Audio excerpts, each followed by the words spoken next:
Noticia es noticia, noticia en profundidad. Un placer acompañarles. Feliz inicio de semana. Soy Tatiana Pérez, estoy con ustedes desde hoy hasta el próximo viernes en ese análisis de coyuntura aquí en Es Noticia. Y tres temas son noticia, que tenemos siempre la información, tenemos el análisis respectivo, revisamos con titulares. En noticia, Argentina, país en donde quedan claros los agresivos objetivos del gobierno de Estados Unidos aquí en América Latina. Sanciones a Venezuela, Rusia y China que amenazan sus intereses, Cuba como enemigo. Intenta el secretario de Estado de esta nación, Rex Tillerson, aplicar de nuevo la doctrina Monroe. Lo analizamos. Segundo tema que es noticia, Venezuela. El país se prepara para volver a las urnas, esta vez en un proceso de elección presidencial, tal como lo ordena la Constitución del país. Mientras que desde el pueblo se respalda la candidatura del jefe de Estado, Nicolás Maduro, el panorama en la oposición aún no es claro. ¿Por qué pasa esto? Tenemos detalles. Y tercer tema que es noticia, Ecuador. ¿Qué pasará con el futuro político del expresidente Rafael Correa? Tras los resultados de la consulta popular de este domingo, sus detractores creen que este es su fin. ¿Pero será así, en blanco y negro, esa forma correcta de hacer esa lectura? Vamos a ver qué dice un experto en análisis político ecuatoriano. En Es Noticia casi comienza. Bienvenidos, bienvenidas.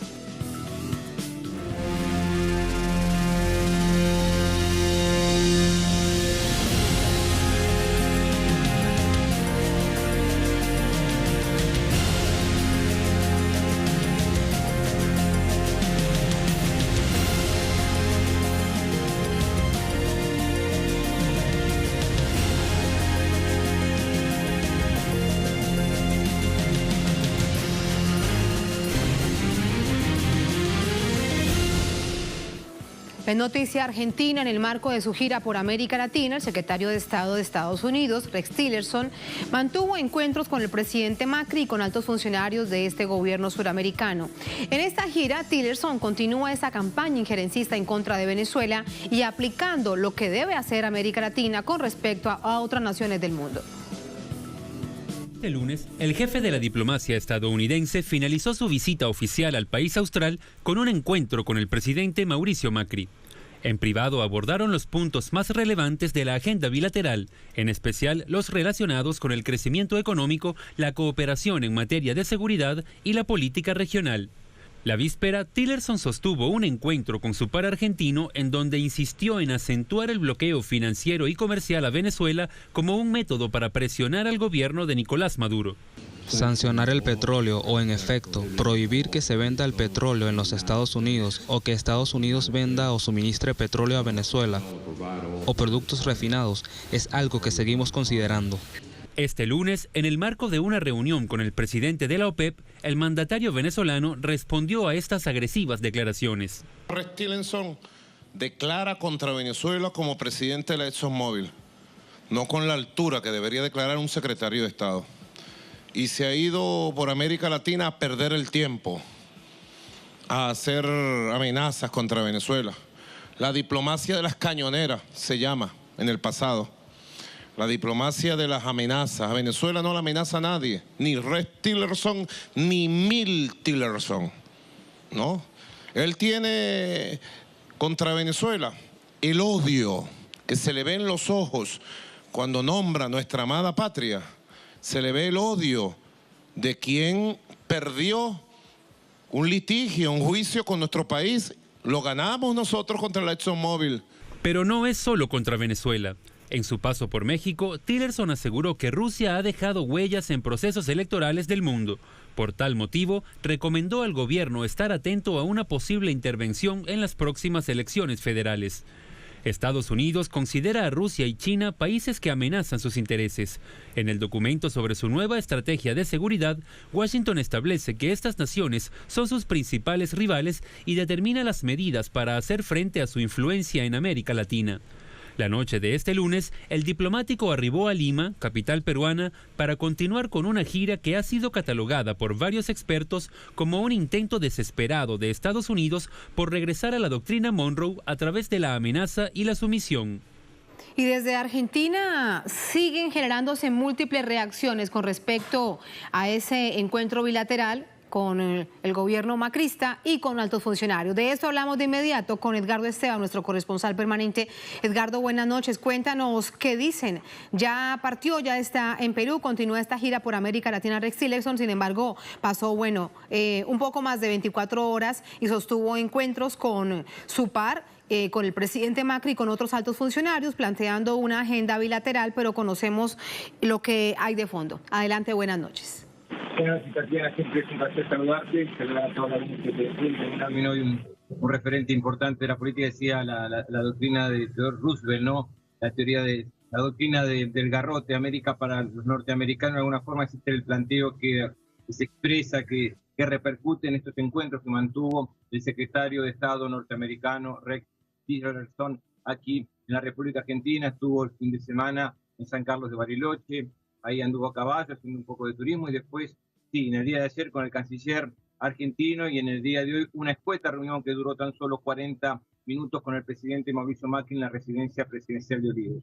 El tema Venezuela no fue menor, el tema de esta búsqueda justamente de presionarlo a través de sanciones con relación al petróleo, de buscar, según el propio presidente Mauricio Macri, que quería aislarlo también de lo que es la alianza que tiene Venezuela con los países del Caribe, y por eso ese viaje también a Jamaica buscando esas referencias o esa alternativa, y en lo que es esta posibilidad de seguir trabajando, de seguir hostigando y no respetando lo que significa este proceso democrático que está teniendo la República Bolivariana de Venezuela, y que numerosos referentes tuvo actos también este fin de semana, repudiaron esta visita, repudiaron justamente esta intención nuevamente de Estados Unidos de meterse abiertamente con lo que es el derecho soberano de una nación, en este caso, como recién decíamos, la República Bolivariana de Venezuela.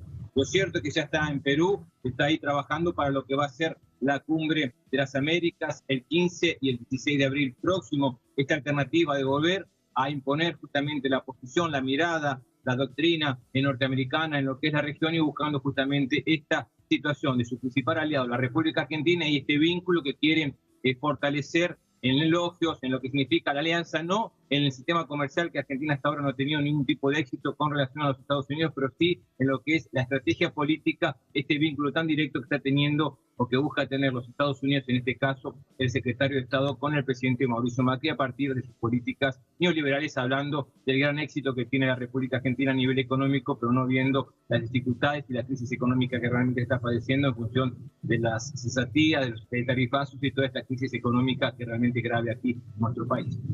Este complejo problema que tienen ya en el bolsillo de millones de argentinos, de eso evidentemente no se habla. Edgardo, gracias, buenas noches. Muy buenas noches. Allí teníamos nuestro corresponsal permanente en Buenos Aires, Edgardo Esteban. Vamos de inmediato con el análisis. Para ello nos acompaña la doctora Alicia Castro, analista política, ex embajadora de Argentina en Venezuela y Reino Unido. Nos acompaña también desde Buenos Aires. Doctora Castro, bienvenida, buenas noches. ¿Qué tal? Buenas noches, ¿cómo le va? Muchas gracias. En este análisis de la política en América Latina, desde la perspectiva de la visita de Tillerson a la región, quiero comenzar por su nación, por Argentina. Él le dijo al gobierno argentino, bienvenido al liderazgo de Argentina en la región. ¿Qué es lo que hay dentro de esas palabras? ¿Cómo lo debemos entender? Bueno, usted hizo una introducción muy pertinente cuando habló de la doctrina Monroe, es decir, América para los americanos, y para entender qué es lo que intentan revitalizar. En realidad hay que volver a 2 siglos atrás, cuando Estados Unidos concibió como su teoría del destino manifiesto, por el cual los Estados Unidos podrían ir por el mundo entero asentando sus valores y tratando como amigos y dando beneficios económicos a quienes coincidían o coinciden con la forma de vida estadounidense, con sus valores, y aplicando lo que se llamó el gran garrote para aquellos países que no coincidieran con los Estados Unidos de América. Como sabemos, desde el comienzo del gobierno del comandante Chávez, los Estados Unidos han apoyado golpes de Estado en Venezuela, y estos intentos de golpe han recrudecido después de la muerte de Chávez, y han intentado por todos los modos posibles financiar y apoyar a la oposición golpista venezolana, apoyados también por los grandes medios de comunicación masivo.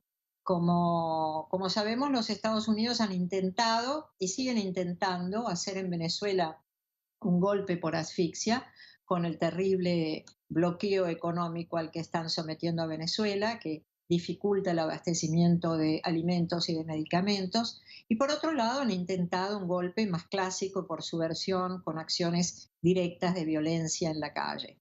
En este escenario pensaron que los venezolanos y que el gobierno de Nicolás Maduro se iban a rendir porque simplemente no conocen el bravo pueblo venezolano, que desde acá les quiero mandar todo mi afecto, solidaridad y admiración. Y en esta instancia lo que está haciendo Tillerson en este viaje de encuentro con lo que llama sus socios regionales, lo dice así el comunicado de prensa de la Secretaría de Estado, que Tillerson va a visitar los regional partners, intenta también aumentar la presión sobre Venezuela y lograr un consenso entre los países de Latinoamérica, sobre todo los que se han denominado el Grupo de Lima, lograr un consenso para seguir golpeando a Venezuela.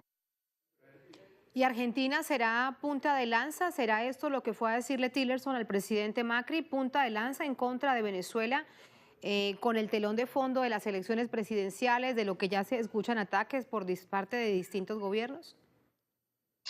Mire, ese creo que es el lamentable papel al que aspira el presidente Macri, que tiene un modelo neocolonial. Macri es un presidente que está ignorando nuestra historia, que está ignorando que en la última década logramos construir, con el liderazgo del comandante Chávez, logramos construir una unidad en los 33 países de América Latina y el Caribe, que ocupamos 20 millones de kilómetros cuadrados, somos 600 millones de habitantes, somos el primer productor de alimentos del mundo, el tercer productor de energía del mundo, sobre todo por Venezuela, y a condición de que estemos unidos y que estemos determinados, podemos lograr nuestra plena soberanía política y nuestra independencia económica. Esto es exactamente lo que no quiere los Estados Unidos de América. Y en realidad Macri opera como operan Temer, como opera el presidente de Perú, como opera el presidente de Paraguay, todos a favor de Washington, están en realidad operando como agentes de la desintegración regional, ¿no? Así que bueno, si Macri intenta posicionarse como alfil de los Estados Unidos en la región, lo cual es un papel muy triste. Recordemos que en esta tierra, la República Argentina, hace pocos años, en el 2005, los presidentes Chávez, Kirchner, Lula, lo que Chávez llamó en ese momento los tres mosqueteros, lograron derrotar al ALCA, al Acuerdo de Libre Comercio de las Américas, que intentaba imponer una gobernanza de los Estados Unidos en materia económica, en materia política, en materia social.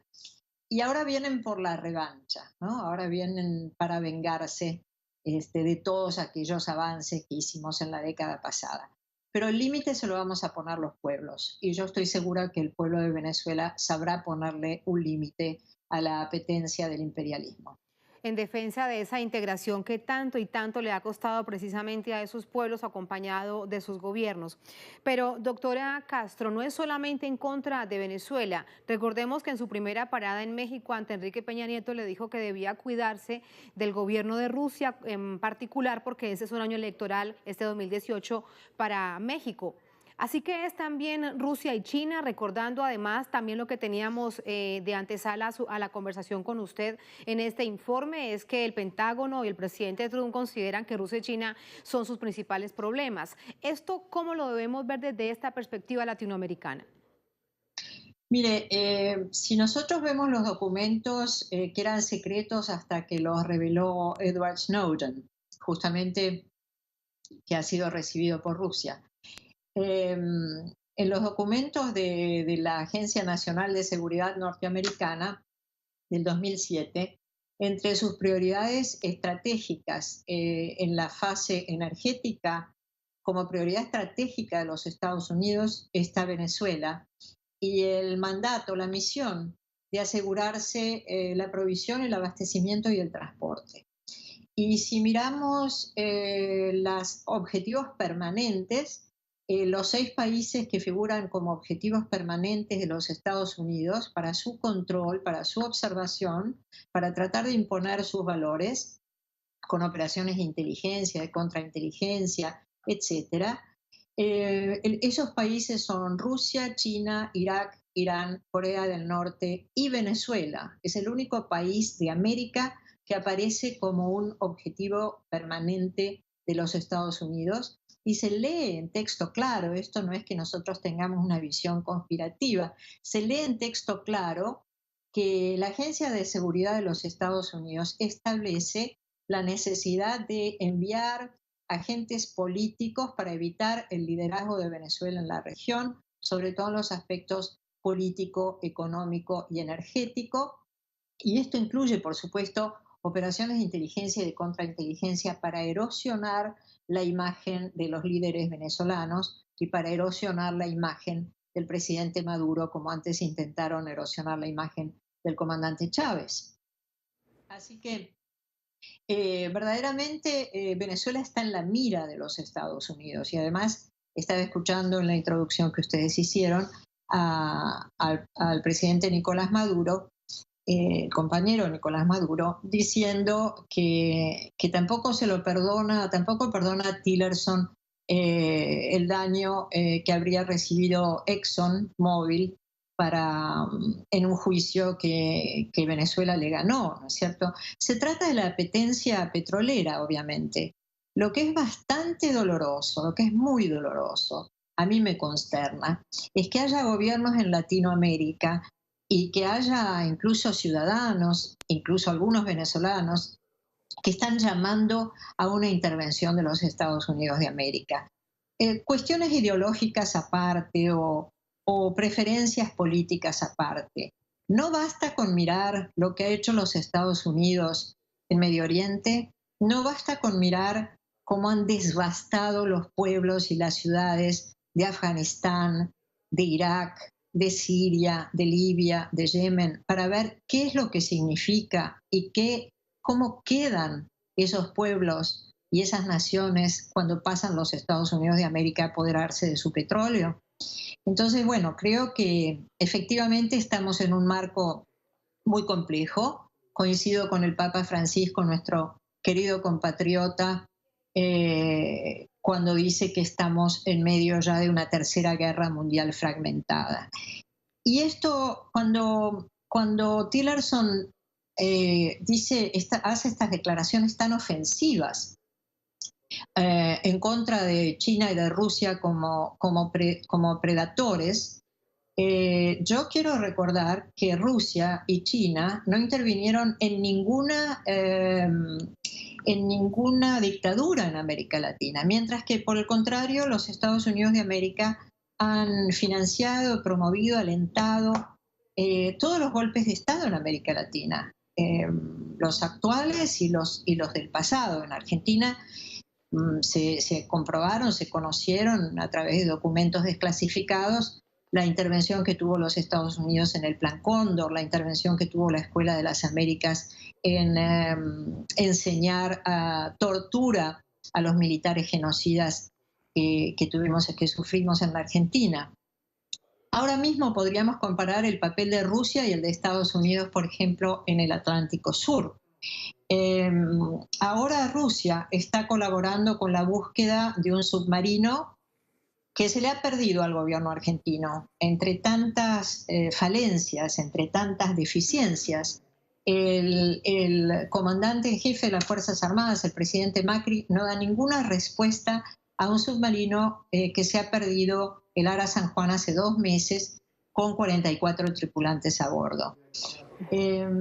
Rusia está colaborando y tiene un barco en zona en el Atlántico Sur, el Yantar, y parece más preocupado Rusia que el propio gobierno de Argentina por buscar nuestro submarino.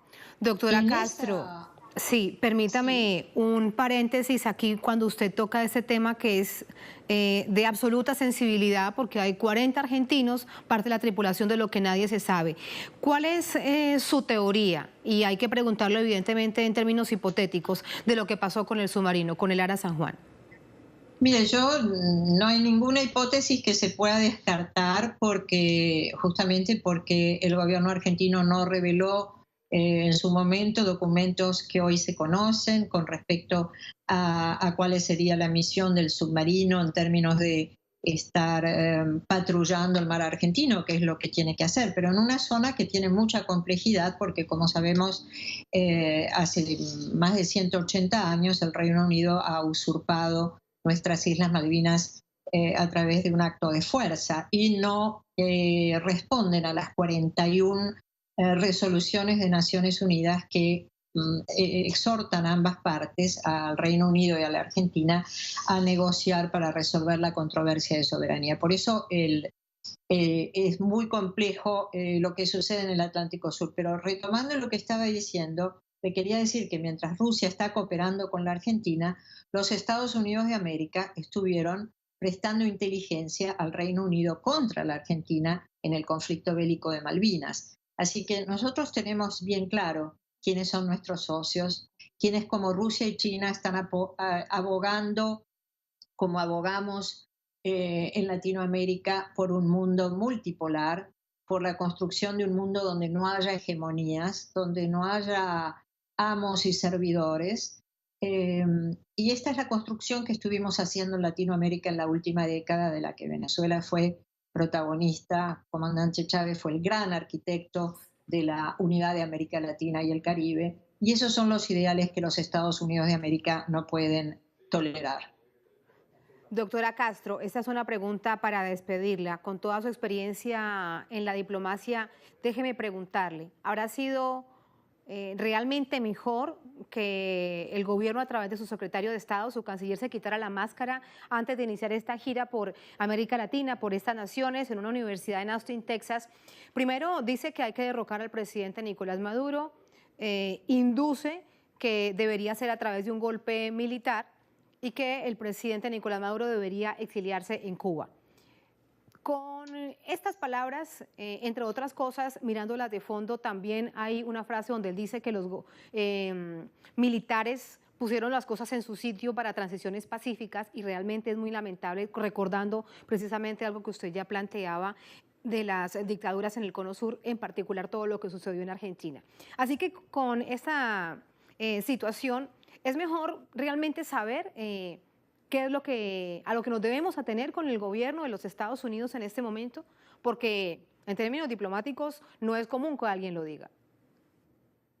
Bueno, como hemos visto durante la presidencia de Obama, en la que hubieron esperanzas cifradas en que un presidente que se presentaba como un demócrata y además afrodescendiente, que podría traer alguna novedad, pero efectivamente, como siempre repetía Chávez, la frase de Bolívar de que los Estados Unidos de América parecen designados por la providencia para sembrar de miserias a América Latina, eso sigue vigente. No recordemos que Obama hizo aquella resolución de considerar a Venezuela como un peligro inusual y extraordinario, lo que es verdaderamente grotesco, porque nadie salió del suelo venezolano para atacar a ningún otro país, ¿no? Y hablar de que resulte una amenaza para la potencia bélica y económica más grande de América parece realmente ridículo. Trump fue más lejos cuando está exhortando a una intervención militar, pero en realidad creo que no podemos esperar mucho de los Estados Unidos de América, de los gobiernos, pero sí podemos esperar de pueblos que estoy segura que apoyan la causa latinoamericana. Si es mejor que se hayan sacado la máscara, bueno, a mí me gusta más ver al lobo como un lobo y no al lobo con piel de oveja, como hemos visto a otros mandatarios o a otros diplomáticos de los Estados Unidos. Digamos que estos son brutalmente francos en su afán de injerencista, en su falta de respeto por la identidad y la libre determinación de los pueblos de América. Nosotros vemos una frontera trazada al sur del Río Grande. No estamos de acuerdo con América para los norteamericanos. Estamos de acuerdo con Norteamérica para los norteamericanos y Latinoamérica y el Caribe para la comunidad de estados latinoamericanos y caribeños. Y hoy estamos pasando un momento muy complejo porque tenemos gobiernos como el del golpista Temer, como el de Paraguay, que llegó al gobierno gracias a un golpe de Estado que le hicieron a Fernando Lugo, como el de Perú, que se declaró tempranamente un perro faldero de los Estados Unidos y ha logrado mantenerse en el poder negociando la impunidad de Fujimori, como el gobierno de Colombia y de México, que tienen problemas de una violencia criminal brutal y sin embargo parece que estuvieran más preocupados por Venezuela.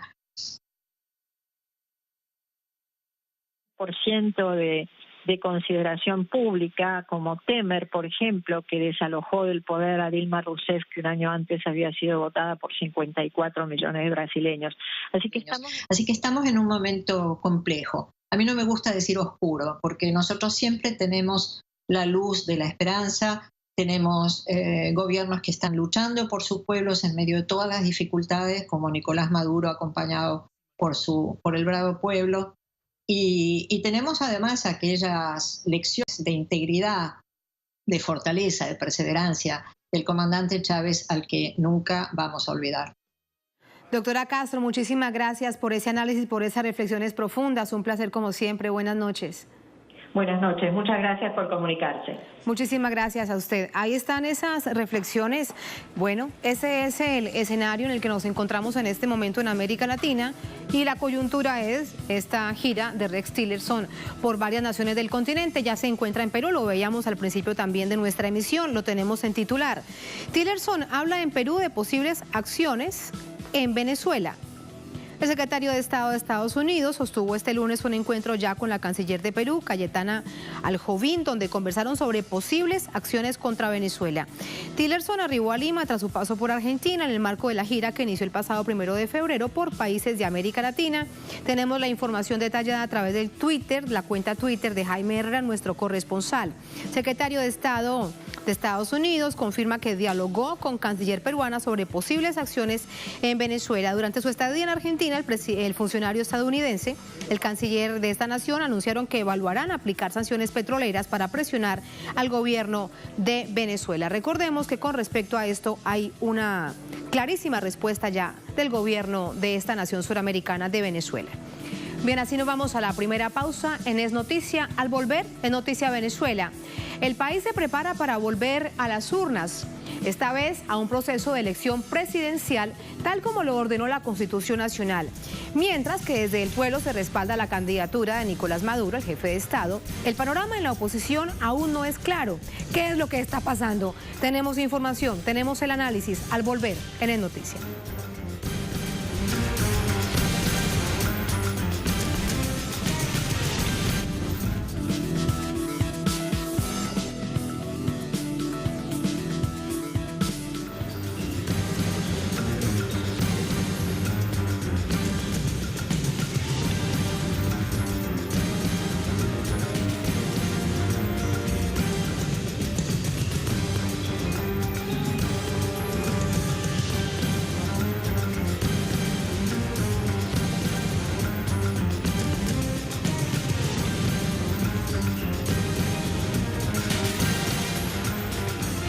Venezuela, el país se prepara para volver a las urnas, esta vez a un proceso de elección presidencial tal como lo ordena, lo instruye la Constitución Nacional.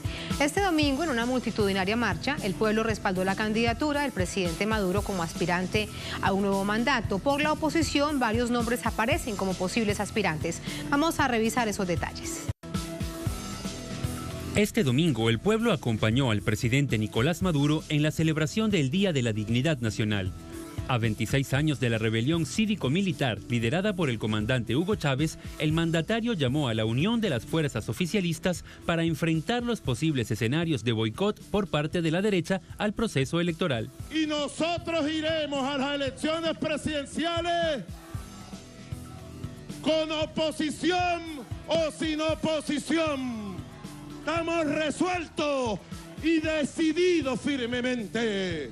En este sentido, el ministro para la Comunicación e Información de Venezuela, Jorge Rodríguez, afirmó que el comportamiento de la dirigencia de la oposición en el país ha sido errático, pues se contradice al solicitar elecciones que luego rechazan cuando son convocadas, como ocurre ahora con las presidenciales.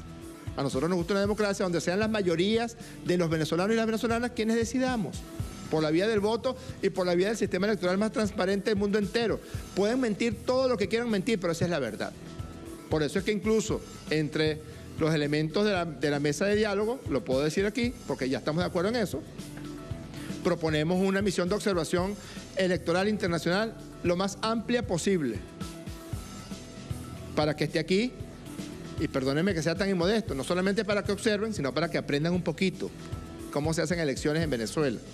Desde la oposición se avistan 5 precandidatos de diversos partidos a las elecciones: Henry Falcón, Claudio Fermín, Juan Pablo Guanipa, Henry Ramos y Andrés Velázquez. También continúa en República Dominicana el proceso de diálogo entre gobierno y oposición, en el que las partes llegaron a un consenso en el 99% de los puntos en discusión. Uno de los principales temas es precisamente el de los comicios presidenciales.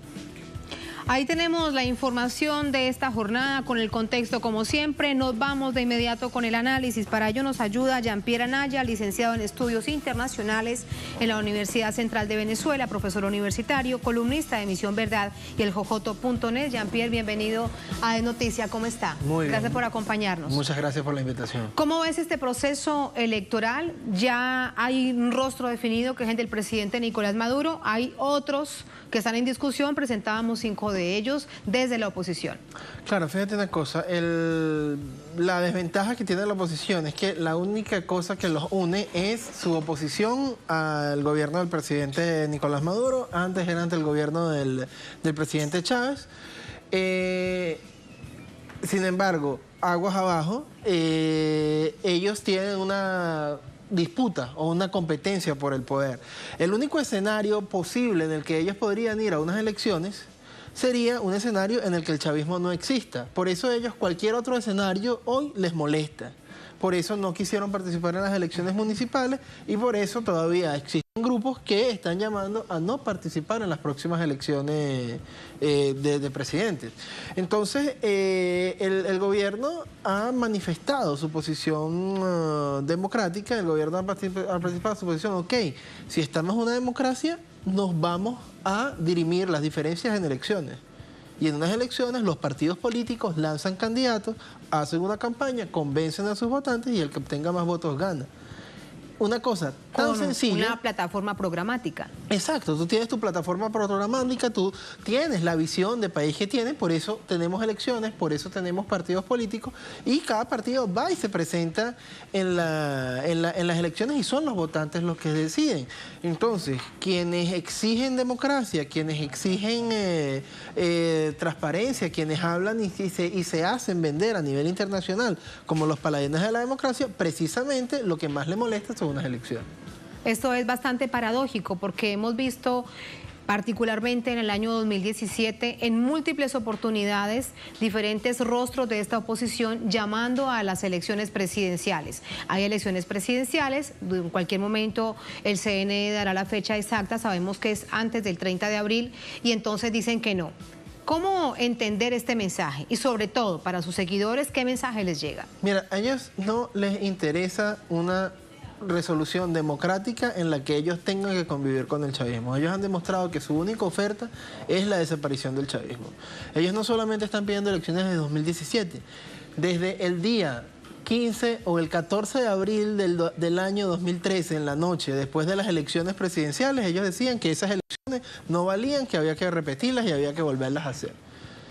O sea, todos desde la primera noche en que el presidente Nicolás Maduro gana las elecciones, ellos están pidiendo elecciones nuevas.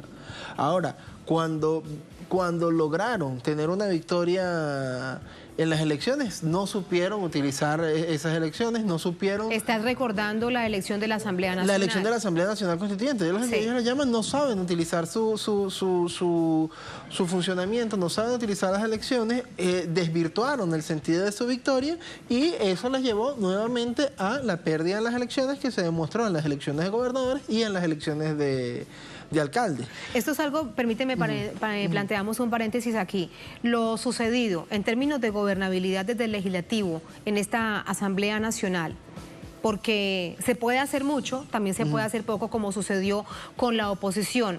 ¿Ese sería un escenario probable de no tener un orden programático en caso de ser candidatos y que en el caso hipotético llegasen a la presidencia de Venezuela? No tienen, y no lo tienen porque no... Pero no lo tienen o no lo quieren decir que lo tienen. Mira, hay sectores que sí lo están diciendo, pero esos sectores, por supuesto, no son los más favorecidos por el electorado opositor. Ahora, no tienen, digamos, existen diferentes proyectos de la oposición, y yo creo que es correcto decir que existen diferentes oposiciones. Existen los partidos políticos, existen los movimientos ya claramente terroristas y existen sectores que tienen alguna otra crítica con respecto a lo que es el chavismo o a lo que es el gobierno del chavismo, pero creen que se puede hacer de una mejor manera. O sea, no existe una sola oposición, lo único que los une es el querer salir del gobierno. Hace poco estuvimos viendo, por ejemplo, diputados de la Causa R, que es un partido que tiene alguna tendencia o alguna vez fue un partido de izquierda, quejándose de que los partidos mayoritarios de la Asamblea Nacional no toman en cuenta a otros partidos que también tienen una tradición política, que también tienen una historia, pero que no son tomados en cuenta a la hora de tomar las decisiones. Como los otros partidos un poco más grandes, ¿me refieres? Exactamente. Entonces existe una conflagración entre partidos que tienen alguna relevancia. Estos partidos también se sabe que reciben financiamiento exterior y por algo tienen mayor capacidad mediática, tienen mayor presencia o mayor centimetraje y por supuesto se sienten en la posición de disminuir las posibilidades de partidos mucho más pequeños. Entonces, no se puede decir que estamos hablando de que la oposición es un conjunto democrático. O sea, existen diferentes oposiciones con diferentes proyectos. Por eso no son capaces de presentar una. Y en términos electorales, ¿esto qué implicará? Para ir ya al asunto de planes de gobierno. El chavismo tiene un clarísimo plan de gobierno, es mantener la vía hacia el socialismo. Lo ha dicho el presidente, lo han dicho sus mayores exponentes en distintos foros durante estos días.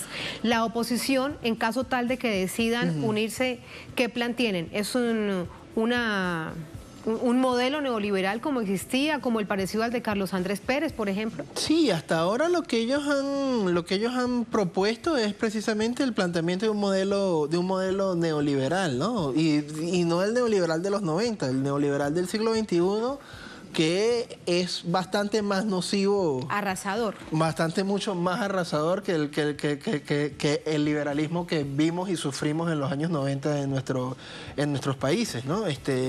Pero no solamente eso, o sea, porque si algo tienen en común, además del planteamiento económico neoliberal con diferentes matices, es la eliminación del chavismo como propuesta política. O sea, en ninguno de los planteamientos de la oposición se contempla que el chavismo va a existir como figura política. Aún en el escenario de que ellos llegaran a ganar las elecciones, no consideran que el chavismo va a existir como oposición. Entonces ya no estamos hablando ni siquiera de un planteamiento democrático, sino de un planteamiento ya de otro tipo. Algunos dirán que es una mirada bastante torpe porque es no entender el pensamiento, el sentimiento y el espíritu de un pueblo que acompaña ese modelo de país. Es no entender, es desconocer, es volver a otros modelos en los que sencillamente la disidencia no existe. Es el modelo de criminalización de la izquierda que se lleva en toda América Latina.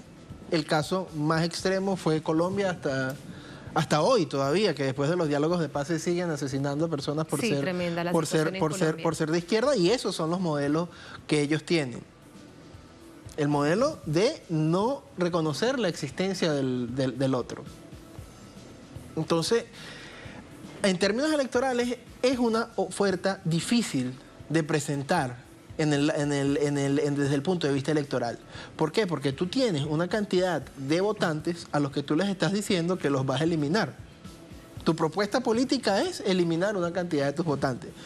No es posible que un partido político aglutine y logre ganar unas elecciones cuando precisamente está planteando una amenaza contra un número importante de los votantes. Claro, bajo ese escenario. Ahora, desde las fuerzas del chavismo, la movilización del domingo, la marcha y la concentración, bueno, siempre es multitudinaria y estamos realmente acostumbrados a verlo. ¿Cuál es el desafío para las presidenciales? Mira, el desafío de las presidenciales es después de todos estos años de ataques, después de todos estos años de dificultades que se nos han planteado, tanto en el punto de vista de los ataques políticos, los ataques económicos, un año en el que el chavismo fue un objetivo militar por parte de grupos terroristas. Hace ya, afortunadamente, casi un año, en abril a julio del año 2017, salir a la calle y decir que era chavista era una amenaza contra tu vida. Así es. Era una amenaza contra tu vida. Todo el que tenía alguna figura que se sabía como chavista tenía que esconderse porque habían grupos terroristas en la calle atacándote directamente. Entonces, el chavismo tiene no solamente que ganar esas elecciones, sino que reinventarse y reconciliarse con su identidad política. Eso es lo más importante y el reto más importante que tiene el chavismo, tanto para estas elecciones como el futuro. Reinventar su identidad política y ese sentido de pertenencia que es lo que ha mantenido al chavismo vivo durante los últimos años. Para despedirte, ¿a qué te refieres? Profundicemos un poco más en este concepto de identidad política, porque en particular la veo bastante clara.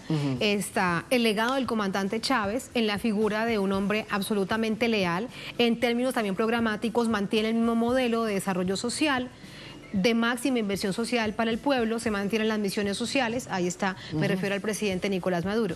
Claro, pero no solamente la gestión de gobierno, el chavismo es un movimiento que lucha por la independencia nacional, que lucha por la profundización de la democracia en las comunas, que lucha por la construcción de una gestión de gobierno basada en el pueblo. El chavismo es lo que ha transformado a este país en los últimos años, es lo que hace que tengamos médicos en los sitios más recónditos del país, es lo que hace que hoy todo el mundo participe de la política de la manera u otra. Y esos son los logros del chavismo y ese que se hable mucho de política en este país. Que se hable mucho de política, no que evitemos hablar de política, sino que se pueda hablar, que confrontemos los modelos de país y eso es la democracia y esa es la identidad que el chavismo tiene que rescatar para poder avanzar. Muchas gracias, Jean-Pierre, por ese análisis. Muchísimas gracias. Un placer y bienvenido siempre. Gracias. Bueno. Regreso con ustedes a la mesa para compartir más información de esta jornada a propósito de este proceso de elecciones presidenciales. Y lo tenemos en este titular. Poder Electoral venezolano debate fecha de presidenciales. Aquí está. El Consejo Nacional Electoral de Venezuela define en sesión permanente el cronograma para las elecciones presidenciales a celebrarse el primer cuatrimestre de este año. La rectora principal del ente del Poder Electoral, Tania D'Amelio, quien aparece en esta fotografía, aseguró que una vez que se fije el calendario para esos comicios, se dará a conocer al país la fecha del evento comicial. También tenemos el tuit de la cadena estatal de televisión. Rectora del CNE ha dicho esto: estamos en sesión permanente definiendo, analizando todos los escenarios que tenemos para anunciar el cronograma electoral. Es una información, como lo ven ustedes, en desarrollo y por supuesto que la tendremos aquí a través de la pantalla de Telesur. Muy bien, así nos vamos a la segunda última pausa en Noticia. Al volver en Noticia, Ecuador. ¿Qué pasará con el futuro político del expresidente Rafael Correa? Tras los resultados de la consulta popular de este domingo, varios de sus detractores creen que este es su fin. Pero hay que ver esto en blanco y negro. Esa es la forma correcta de hacer la lectura de este resultado de la consulta y referendo de este domingo. Tenemos información, tenemos el análisis al volver en la noticia. Ya venimos.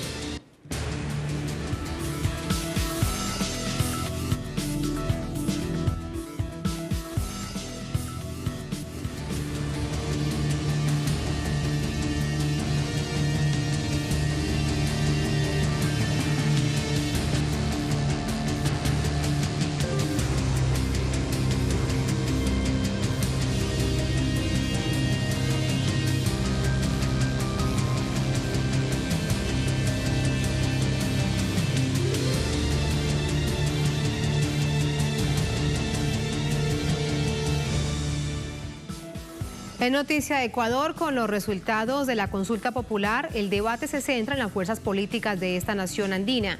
Una de ellas es sin duda la del expresidente Rafael Correa, lo que quedó en evidencia en esa votación. ¿Cómo titulan los medios locales? ¿Qué viene ahora? Vamos a verlo. El primer boletín de conteo rápido dado a conocer por el CNE mostró una marcada tendencia del resultado. Con el 99% de confiabilidad, el sí ganó con amplia ventaja sobre el no en las 7 preguntas de la consulta. Horas más tarde y con el 96% de las actas procesadas, el resultado entregado por el CNE mantuvo la tendencia del conteo rápido. En las 5 preguntas de referéndum y las 2 de consulta popular, ganó el sí. Con este resultado, el presidente de la Asamblea Nacional, José Serrano, anunció el proceso para crear una comisión especial en el Parlamento con el fin de implementar los cambios necesarios derivados de los resultados de la consulta popular y del referéndum del domingo. En torno a este panorama, algunos medios ecuatorianos titulan este lunes de la siguiente manera. El diario El Comercio reseña: Moreno vence en referéndum y Correa no volverá a ser presidente. El artículo hace referencia a la imposibilidad de reelección indefinida del expresidente Correa y la inhabilitación de quienes sean sentenciados por corrupción. El Telégrafo titula: Rafael Correa rindió su versión en la Fiscalía de Guayas.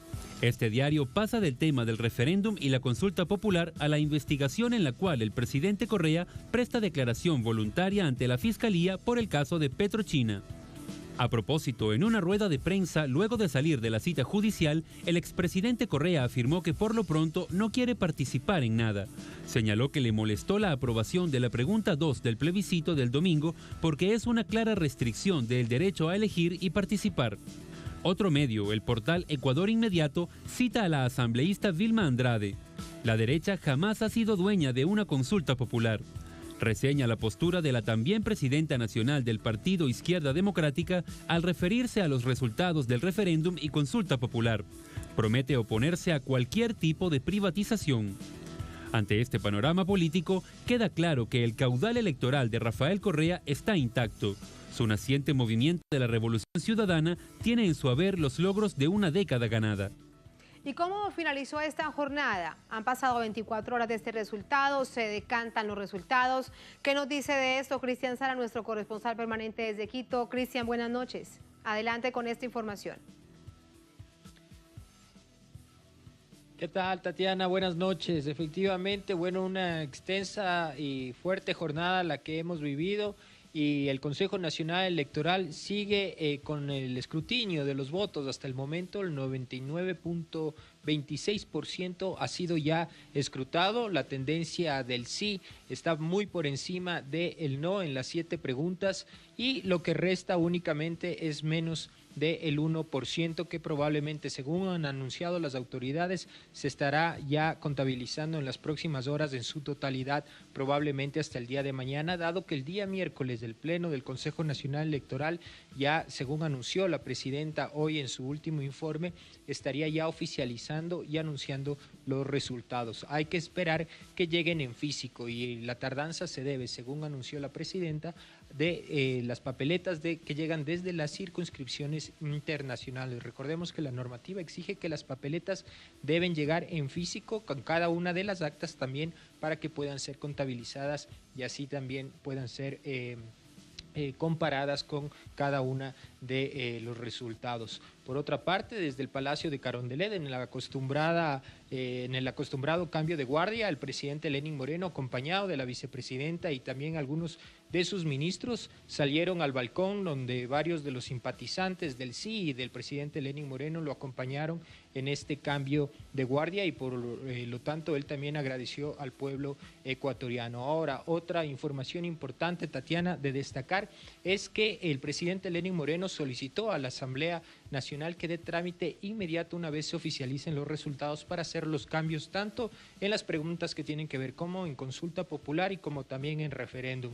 Atendiendo este llamado, el presidente de la Asamblea Nacional, José Serrano, convocó hoy a la Comisión de la Legislación Administrativa, al CAL, para crear una comisión multipartidaria y así empezar a canalizar ya los cambios. Recordemos que muchos de ellos requieren una enmienda constitucional y también otros una normativa específica.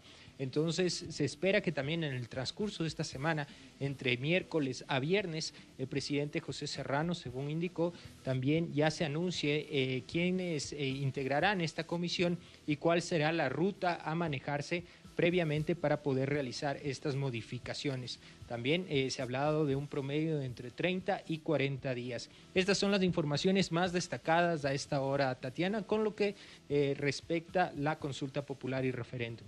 Muchas cosas han pasado entonces después de conocerse este resultado del conteo rápido. Cristian, gracias. Buenas noches. Buenas noches. Muy buenas noches.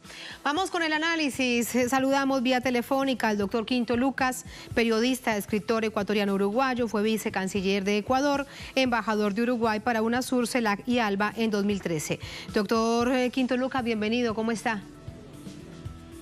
Un saludo cordial, Tatiana, y un saludo cordial a todos los que siguen. Muchas gracias. Quiero de una vez entrar en el análisis de la lista que proponemos a nuestra audiencia hoy en Noticia. ¿Qué pasará con el futuro político del expresidente Rafael Correa? Decíamos que algunos de sus detractores dicen que es el fin desde esa perspectiva del expresidente, y nosotros nos preguntamos en Noticia si esto hay que verlo así, en blanco y negro. ¿Cuál es su lectura? Si se desprende de los resultados electorales, más bien lo que quedó claro es que es el actor político más importante del Ecuador, por lo menos en cuanto a popularidad refrendada en las urnas, porque sacar un 36%, entre 35 y 37% en las preguntas que él reivindicó el no, o sea, la pregunta que tenía que ver con la reelección, la pregunta que tenía que ver con el Consejo de Participación Ciudadana y la pregunta que tenía que ver con la ley de plusvalía, vemos que un personaje político que con un partido a medias, porque finalmente es una parte de lo que fue Alianza País, y con pocas organizaciones sociales muy mínimas, algunas organizaciones de mujeres, algunas otras pequeñas organizaciones locales, finalmente tuvieron una votación tan alta en esas preguntas contra todos los sectores, todos los partidos del Ecuador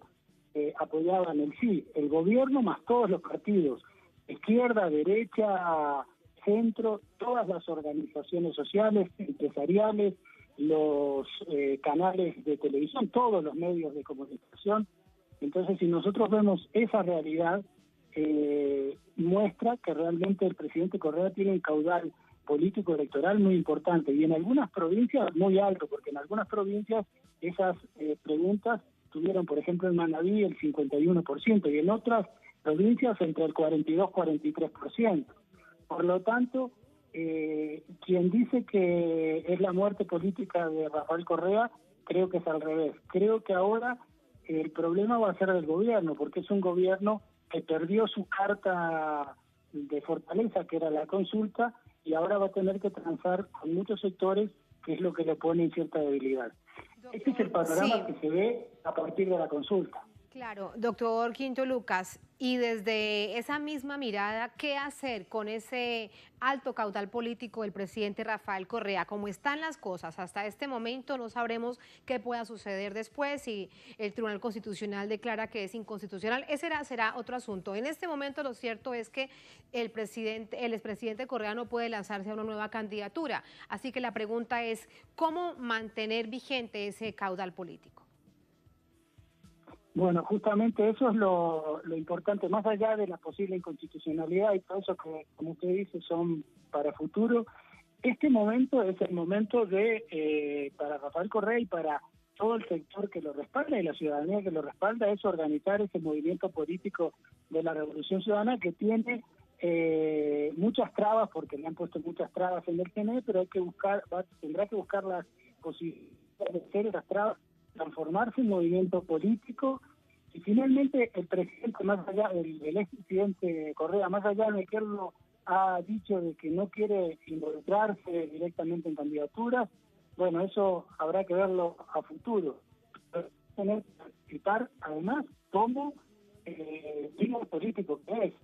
El político de su talla no puede rehuirle organizar al movimiento político. No le ha rehuido a hacer la campaña en esta consulta y creo que no le va a rehuir a apoyar justamente a consolidar ese movimiento político. Después de las candidaturas tendrá que verse más adelante, pero él tiene varias posibilidades que en la ley política es así, a veces no necesariamente no puede ser candidato a presidente, tendrá que haber fórmulas en las que puede participar y que sería para consolidar ese movimiento político que está en gestación, porque con este 35, 36, 37% que tiene, muestra que parte de una base muy firme.